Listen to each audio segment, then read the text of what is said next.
Good morning. The United States Court of Appeals for the Ninth Circuit is now in session. Thank you. Good morning to all. I'm Judge Gould and I'm presiding today.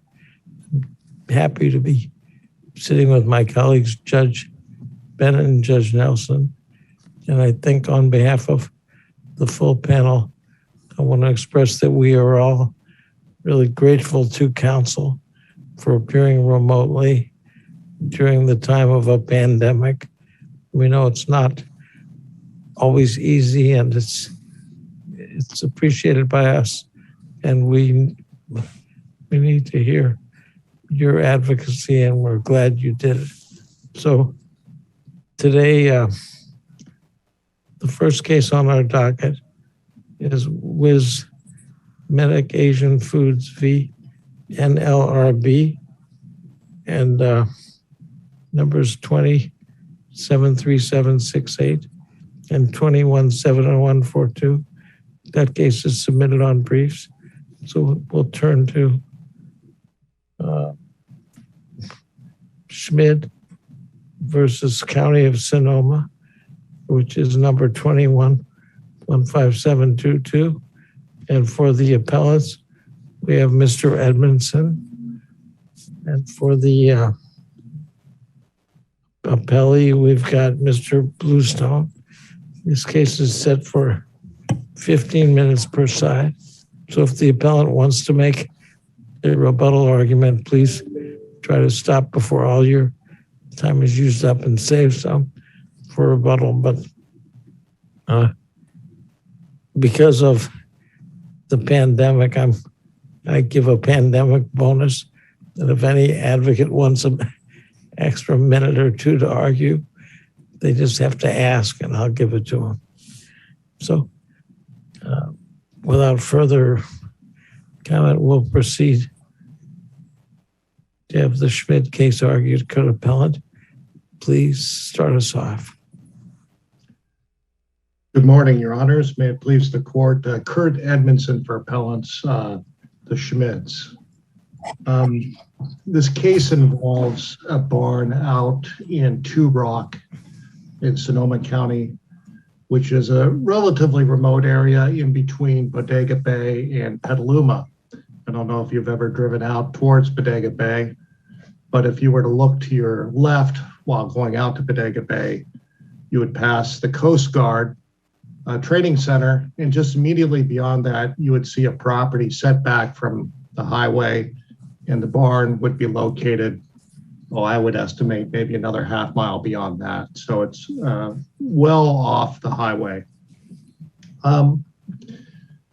This barn had been constructed, as record shows, probably in the 1950s and has remained basically unaltered for the last 60 to 70 years. And that issue here is whether the county can condition an inspection on a agricultural exemption permit. So, counsel, along those lines, as we get into the case, where is it in the code that the county has to give an agricultural exemption before an inspection? Well, it's not in the code that they have to give it, but the requirements for getting the exemption is such that one makes an application. And it's simply a ministerial task, as we pointed out in our brief, where the clerk is supposed to review it at the county and then issue it if all the conditions are met. Why wouldn't, sorry, go ahead, Judge Gould. My question was, in the absence of an inspection of the barn, whatever the county wants to inspect, how would they know that a farmer is not setting up like a kitchen or a car dealership in the back of their barn and front loading a bunch of bales of hay in the front entrance so no one could see it without entering? Well, you raise a good point, Your Honor. the county is basically taking a declaration or a statement on behalf of the applicant representing that they're going to use it on an agricultural basis. And there hasn't been any evidence submitted by the respondents on this matter to suggest the county has a custom and practice for other agriculture exemptions where they go out and do barn inspections on a routine basis. But counsel, why does that matter? That the main thrust of your argument is the unconstitutional conditions doctrine, correct? Correct, Your Honor. And so, regardless of a custom and practice, even if an inspector on his or her own just simply decided, I need to see the inside of that barn. And even if there were nothing in the county regulations that even discussed that, what would violate the Fourth Amendment for the county, either through an individual or a reg or a custom and practice, or just like somebody thinking, I need to do this? What would violate the Fourth Amendment of the county saying, we are not going to grant this exemption unless we get to look inside? I'm having trouble seeing how that would violate the Fourth Amendment. Maybe it would violate state law or county law, but I'm having a lot of trouble seeing how that condition could violate the Fourth Amendment.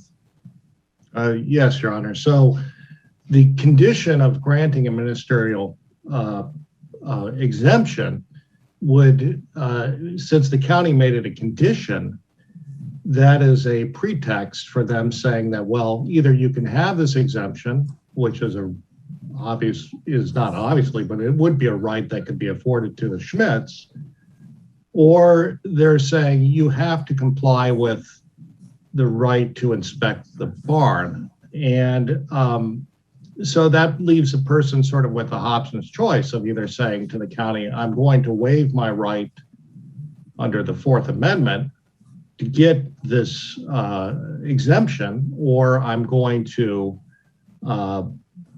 not get the exemption and then be exposed to penalties by the county.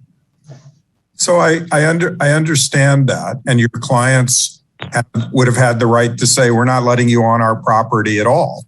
And we have a Fourth Amendment right not to let you on our property at all, which your clients would have had.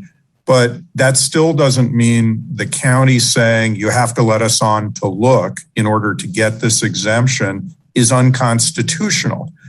People have to waive rights all the time in order to obtain benefits. And in order for it to violate the unconstitutional conditions clause, it has to be the county demanding something that is so unrelated to the benefit that it violates the unconstitutional conditions. Not simply that they're asking for a waiver of a right. And I don't see how even remotely this could be so unrelated under the Supreme Court cases as to be an unconstitutional condition. So help me why in the abstract it is unrelated to getting the exemption looking inside the barn.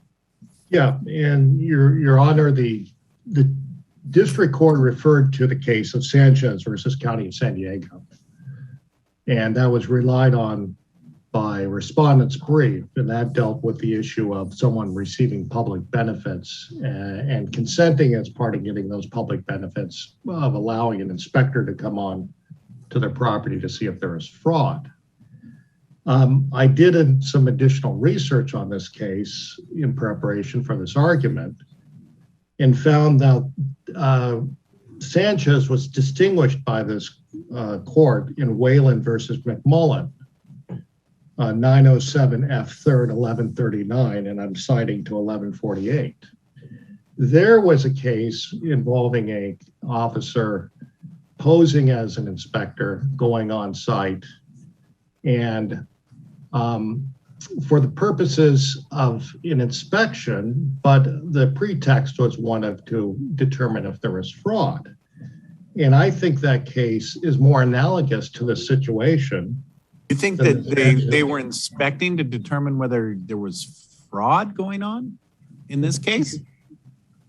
No, well, we're drawing analogies here. I think they wanted to inspect to see if it was compliant with some sort of other code violation. What's the evidence for that they were inspecting it for another code violation?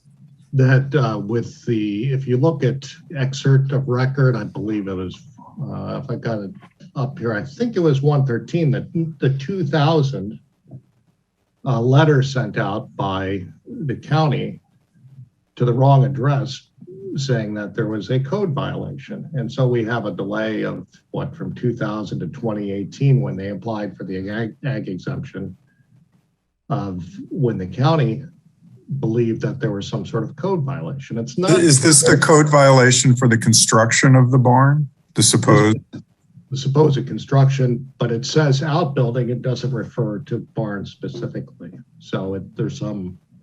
Counsel, why would we tend to think that they want to see the inside of the barn to check for fraud or a code violation, as contrasted with just wanting to see the inside so they know if the barn is being used for agricultural purposes?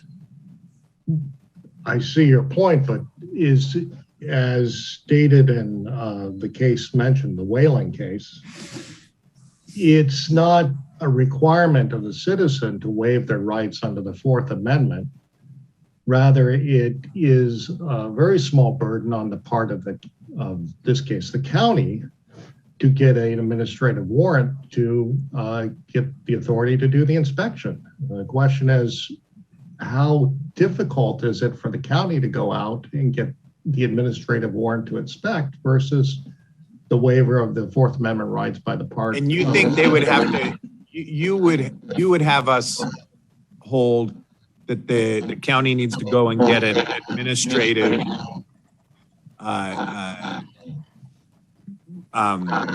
inspection every time they want to look at whether they're compliant with the code? Well, I would argue that in the case of this narrow situation where you're asking for the agricultural exemption, that would be a requirement because that exemption is simply ministerial in nature. Now, if it's something where an applicant comes in. Well, wait a second. It's not ministerial that you can get an exemption if you're not using something for agriculture. Well, I believe the agricultural application itself says it's an exemption. And so I'm just relying on what the county. Okay, but let's say somebody was planning to set up a big kitchen and have a bunch of devices there to cook food to sell to cafes or other restaurants, and that was their avowed plan. And they said, we apply for an agricultural exemption. You mean you don't think that it's a condition of getting a exemption that the thing is being used for agriculture? Well, then they would be making a false declaration, a false application on their ag exemption. And certainly the county could determine just by activity at the site whether it's being used for kitchen, but that's not the. So in Judge Gould's hypothetical, the only way, in your view, the county could comply with the Fourth Amendment would be to set up surveillance outside the property, see if the cafes are going in and buying food or not, as opposed to saying, you want the agricultural exemption, we'd like to look at what's going on in the barn.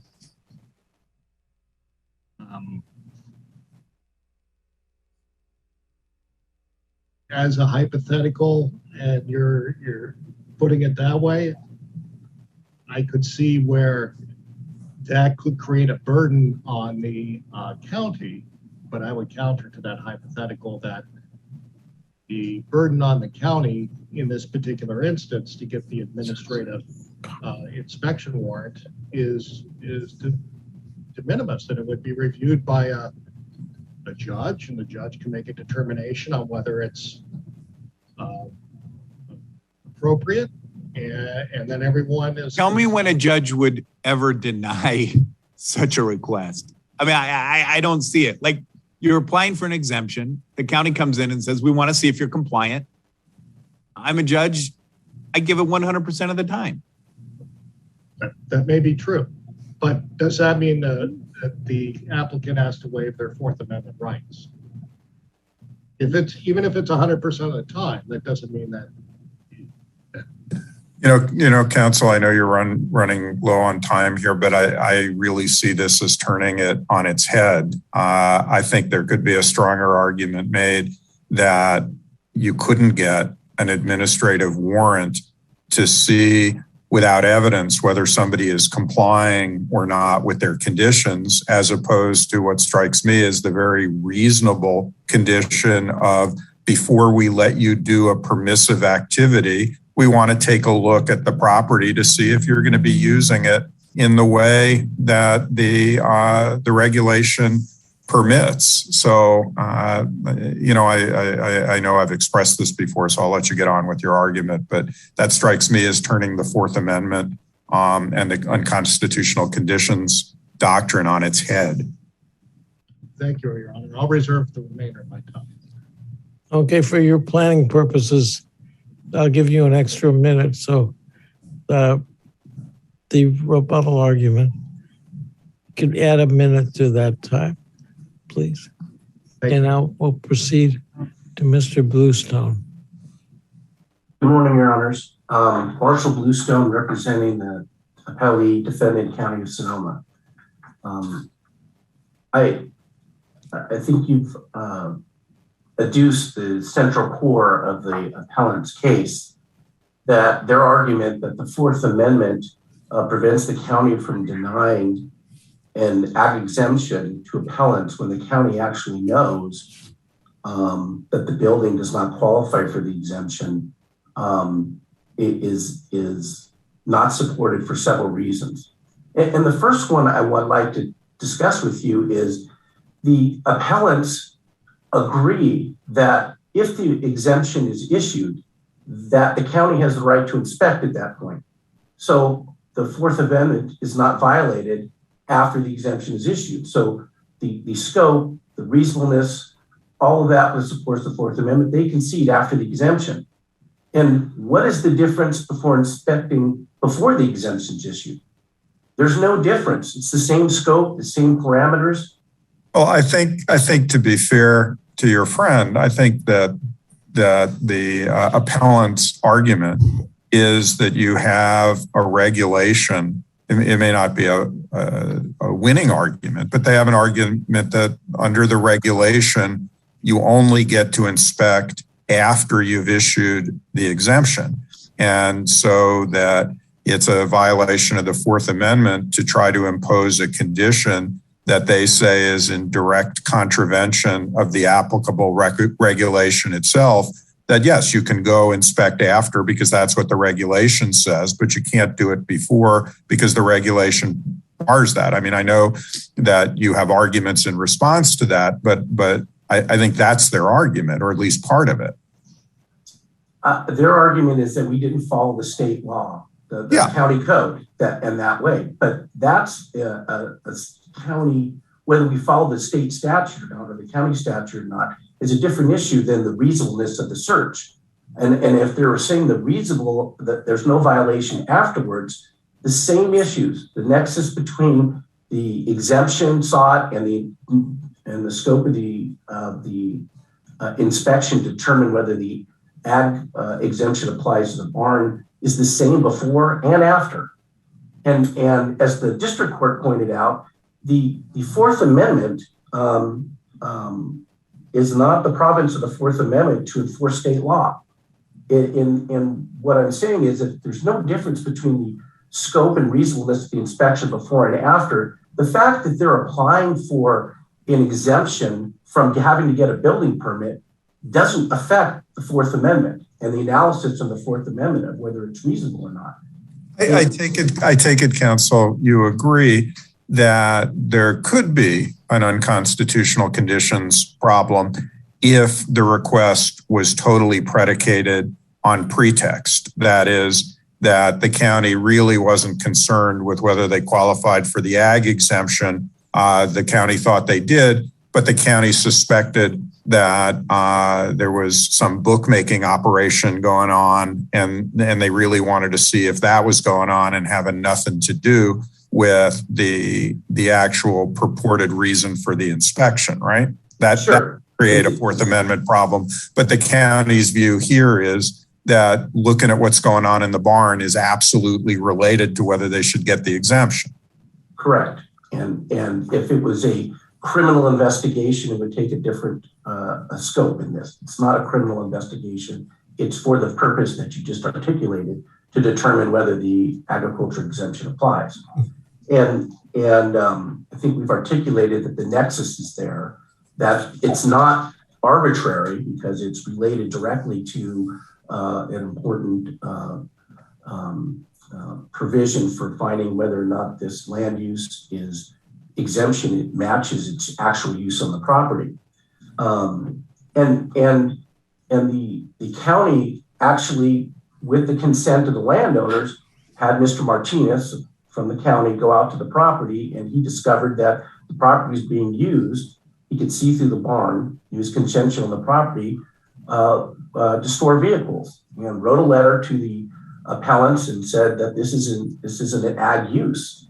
And they gave the appellants several opportunities for reinspection to go through that process, and they wouldn't consent to that, and so we didn't do the inspection. So counsel, this may kind of be neither here nor there to the Fourth Amendment issue, but the inspector saw a car in the barn. Well, the inspector saw a vehicle. Okay, so barn that didn't. So in the county's view, if the barn is being used for agricultural purposes, but they happen to store a car there, they're not entitled to the exemption? Well, I as I sit here right now, I don't know if it's a vehicle or vehicles, but if it's used as a garage that's unrelated to the agricultural purposes, that would not qualify. And so they gave them the opportunity to say, let us just go and inspect and see if it applies to the agriculture exemption, and that everything that you're using it in there. We don't know what's in there. We don't know if there's a kitchenette and there's people, setting up for habitability purposes in there. We don't know that. We want to make sure it's used for ag purposes, and that's what the inspection is for. The inspector there saw indication that it wasn't used for ag purposes and wrote to them and told them that. I think that the Fourth Amendment does not, and I thought you brought up a good point about if it's a pretext for criminal investigation. But if it's not a pretext for criminal investigation and the inspections are allowed with consent, the Fourth Amendment under the Wyman case and the Sanchez case state that it doesn't even become a Fourth Amendment issue. When the welfare benefit recipients in Wyman and Sanchez were subject to home inspections to determine whether their application for benefits matched their actual situation, court found that the Fourth Amendment didn't even apply under these circumstances.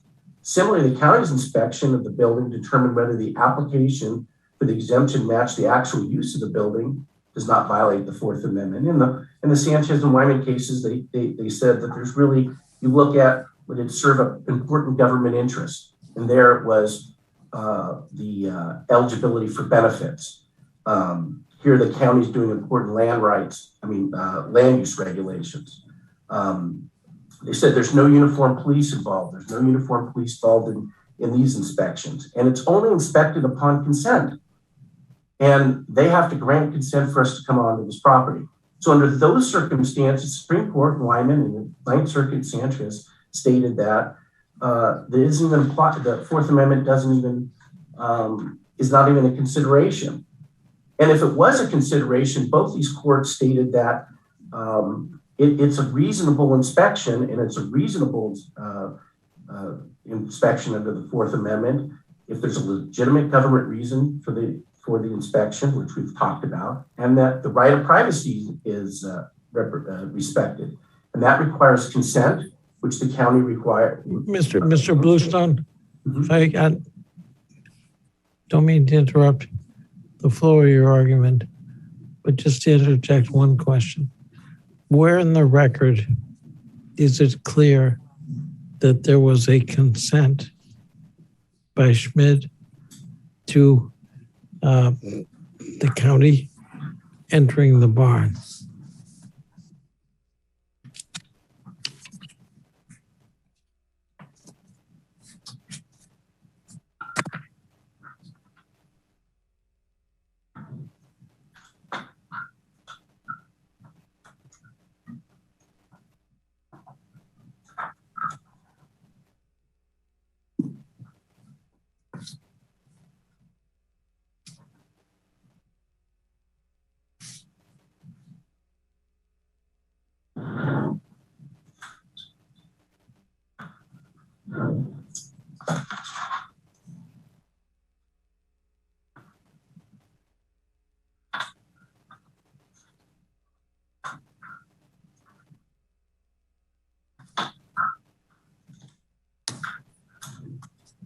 Apologize to the court that I don't have that at my fingertips.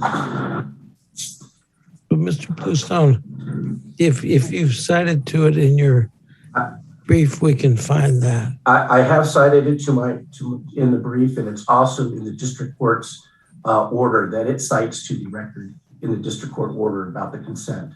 That's fine. Then you don't need to find it now. Okay. Yeah, but Mr. Bluestone, wasn't the consent to go on the property and that the plaintiffs specifically denied consent to go in the barn, and that's why we're actually here? Right, and so my clients did not go into the barn. Right. They were allowed on the property though. And I think that there's no dispute about that. Didn't Mr. Schmid actually put that in his declaration that he allowed people on the property, but just not in the barn? Correct. The one time that he said he would open the barn doors, when the inspectors made an arrangement, consented to come on the property, and he opened the barn doors, there was nothing but hay from the bottom all the way to the top that they could not see beyond into the barn for. That was the second time that the inspectors went out on that time.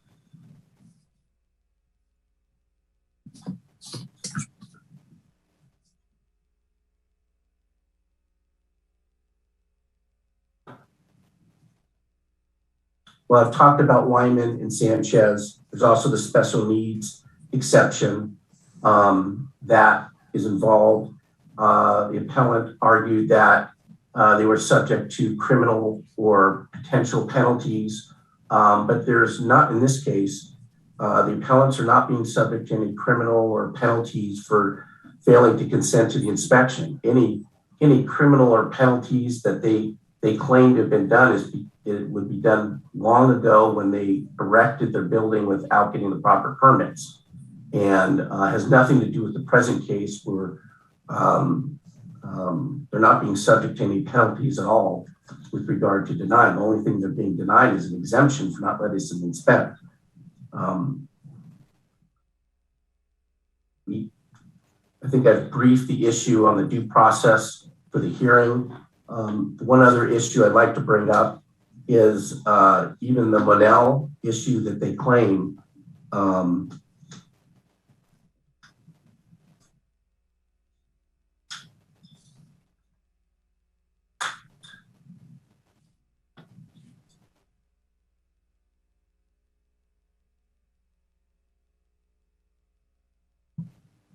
I'm trying to articulate what their Monell policy is that they're claiming that the county engaged in. The county director, Mr. Wick, was told by his by one of the employees that the barn was not being used for ag purposes, at that point denied the exemption. What is the unconstitutional policy that was being, that caused damage to the plaintiffs in this action? They really haven't articulated that in this case, because the knowledge of the county at the time they denied it was that there was a use of the barn that wasn't fall within the exemption. And so therefore, I'm not sure that there's any municipal policy, and the cause of their damage was because they never got a building permit in the first place when they started doing construction and repairs. Well, counsel, isn't their argument that the unconstitutional policy is requiring them as a condition of getting this benefit to unconstitutionally give up their Fourth Amendment rights? Now, that may prove to be a meritless contention, but isn't their argument that the policy is that they have to be willing to unconstitutionally surrender their Fourth Amendment right before they can get the exemption? That's their claim as to a policy, but their claim is a policy, but the other overlay of that is at this point in time, before they denied the exemption, the county knew, because they had the inspectors had been out there on the property with the consent of the appellants and knew that the exemption did not apply because they had observed the vehicle or vehicles in the barn, and they decided that made it. But I think their argument is that if there wasn't you wouldn't have known that had you not done an inspection that in their view violated the Fourth Amendment. So, it seems like what they're trying to argue is, well, we'd started this work before we had the exemption. If you'd given us the exemption, then you wouldn't have been able to prove that we had started beforehand because you wouldn't have known that. And that seems to be what their claim is. Is that correct, or am I misstating that? Well, I guess what you're saying is that, but we were on the property at the time with their consent. And so because we're on the property at the time with consent and just noted that violation, that it didn't match the exemption, then that's a different fact pattern than what they're talking about as being municipal policy. And I understand both of your points and what they're articulating.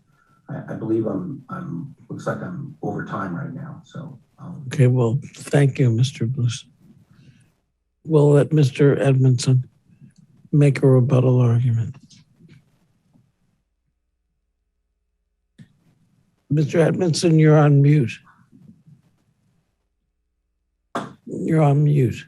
Yeah, I apologize for that. I was looking at the issue of whether the Fourth Amendment is necessarily limited only to criminal inspections, and I couldn't find a case law on that issue, but my understanding is that there's no distinction under the Constitution of whether it's a civil administrative inspection versus a criminal type warrantless search. On the issue of the later inspection, I think a lot is brought up about this opening of the barn and hay being there. I think this affirms the fact it was being used for an agricultural purpose. Well, how does it affirm that if the hay blocks the view of what's inside the barn? Well, all I can say is that from my own experience with relatives in Kentucky in tobacco season, every barn you can't see through because the tobacco is hung throughout the barn. You just can't see it when you open the barn. And if it's used to store hay, it's used to store hay. It may look a little odd, but that's that shows that it's being used for an ag purpose. So, and counsel, are you disputing that there was consent to come onto the property? Is your claim that doesn't necessarily mean that you still seem to be claiming that you shouldn't have ever had to provide the consent in the first place, but are you actually denying that there was consent? the district court found that there was consent at ER 8 and relying on the Schmid declaration. Are you saying that was a error by the district court to make that finding? Yeah, well, the word consent, it could be used in two ways. One could have consent to come up to the barn, but that doesn't mean it's consent to do a physical inspection of the interior of the barn. And well, what he says is, in the Schmid declaration, I unlocked the gate at the end of our driveway to allow access to the inspector. And then at page 7 of his declaration, Schmidt's agreed to, quote, open the barn doors for the inspector. Then it says the Schmidt's also consented to a site evaluation when filing for an exemption. Yeah. So you agree with all that. You just think that at some point there wasn't consent? There was never consent to do an interior inspection of the barn, which is the crux of the case. I think what we have is a landowner trying to work with the county to diffuse a situation, but certainly not willing to give up his Fourth Amendment rights.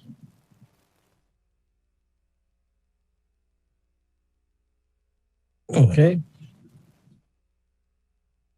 Well, I think we're over your already extended rebuttal time, so I think this case shall now be submitted, and the parties will hear from us in due course. Thank you, Your Honor. Thank you, Your Honor.